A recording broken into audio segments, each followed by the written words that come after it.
Et à 19h20, merci à ceux d'entre vous qui nous rejoignent sur Europe 1. Cette arrestation après la mort samedi soir de Thomas, 16 ans, lors d'une fête de village à Crépol dans la Drôme. Que s'est-il vraiment passé cette nuit-là? Bonsoir Jean-Luc Boujon.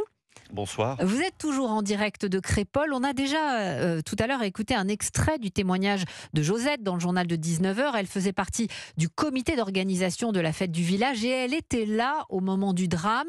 C'est vous qui avez pu interroger ce témoin direct.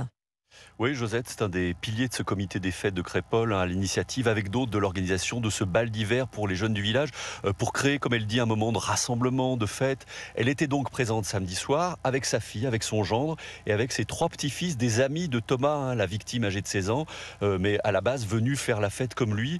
Mais ce bal a tourné au tragique un petit peu avant 2h du matin. Écoutez donc le récit très très fort, très bouleversant de Josette. C'est un document Europe 1.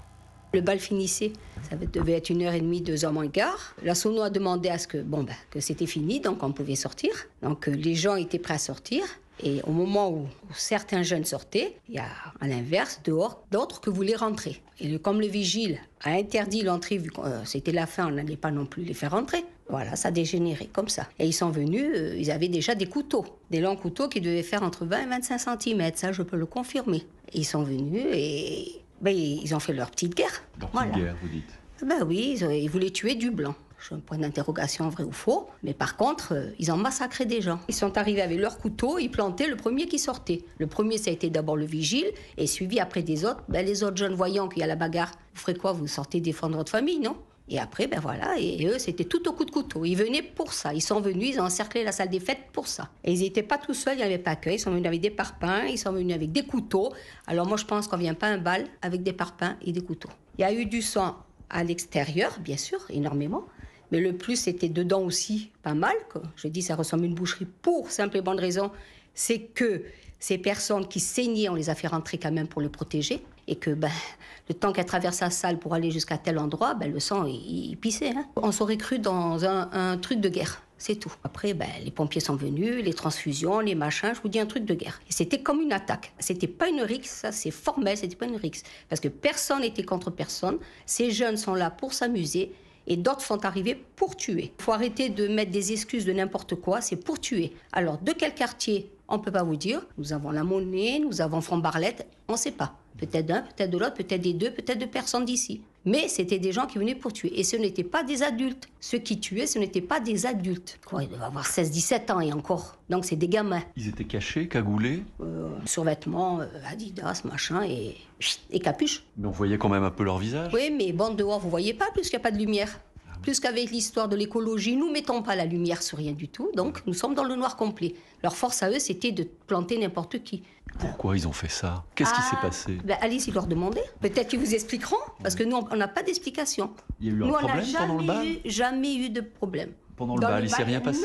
Non, rien du tout. Tout était très très bien passé. Parce qu'il y avait même des parents et tout, donc tout était très bien passé. Il n'y avait pas d'histoire. Il y en a qui sont rentrés. Ils sont rentrés et observés, puis ils sont ressortis, et après ils ont appelé la bande pour venir finir, quoi. Pour venir continuer ou faire leur truc, quoi. Et eux, ils savent qu'ils sont venus pour tuer. Ça, c'est sûr. Vous avez entendu dire mais certains vous disent ils sont venus tuer des Blancs. Maintenant, je n'ai pas été présente quand je l'ai entendu, mais ils sont venus pour tuer. Alors, il ne faut pas dire que c'est une rixe, parce que ce n'est pas une rixe. Ça c'est pas vrai.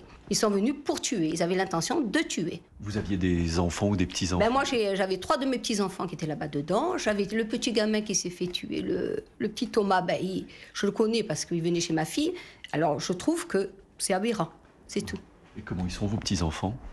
Ça va. Ils ont bien fait une bonne déprime et ils dorment à moitié, mais c'est bon, on s'y fait. Hein. C'était horrible. C'était horrible. Et heureusement qu'ils n'ont pas pu rentrer, que les videurs ont arrêté, ou sinon plus personne ne serait là. La majorité des gens ne seraient pas là, que ce soit les vieux ou les jeunes, il n'y aurait eu personne.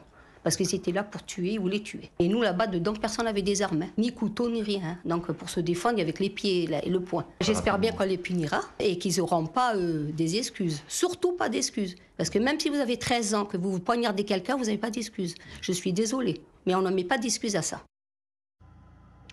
Voilà, Josette, donc on l'entend, un témoignage assez poignant qui fait froid dans le dos par instant. Alors, il faut préciser que quand j'ai réalisé cette interview avec Josette, on ne savait pas encore que cette personne allait être interpellée. C'est intervenu 2 à 3 heures après, donc elle réclamait déjà des sanctions pour ces personnes. Et donc, il faut rappeler cette information de l'après-midi. Donc, 7 jeunes gens ont été interpellés dans la région de Toulouse, devant une résidence de la ville. A priori, ils auraient séjourné dans un hôtel de la ville et ils étaient sur le point de partir, de prendre la fuite en direction de l'Espagne.